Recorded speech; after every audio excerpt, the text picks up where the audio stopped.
ভাইরা খুব ভালো আছেন। দেখেন আমি চলে এলাম কালীপুরের কবরস্থানায়, তাই জন্য দেখেন আমাদের আজকে লোক মারা দিয়েছে, তাই জন্য আপনারা খুব ভালো আছো, আমিও ভালো আছি। দেখেন আমি ভিডিও বানাইছি, তাই জন্য আপনারা লাইক সাবস্ক্রাইব কমেন্ট করবেন।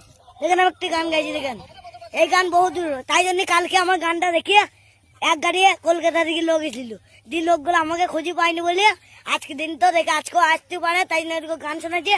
আপনারা দেখেন গানটা, এ মোদি কাঁদি নাচ, এ মোদি কাঁদি না, চুপি চুপ বেলুন কেড়ে দিব, 5 তারিখে টুম্পা সঙ্গে মোদির বিয়া দিন দিব। মমতা চুপি চুপ, এ মমতা চুপি চুপ, এ মমতা চুপি চুপ, এ মমতা চুপি চুপ। একবার মারলি, দুবার মারলি কাঁচা কঞ্চিতে, এবার মারলি নালিশি করব বড় বাবুকে, এবার মারলি নালিশি করব বড় বাবুকে। তোমার দেখো গো জমা এমন মেরেছে, এমন মার মেরেছে, মাজা ভিঙ্গা দিয়াছে।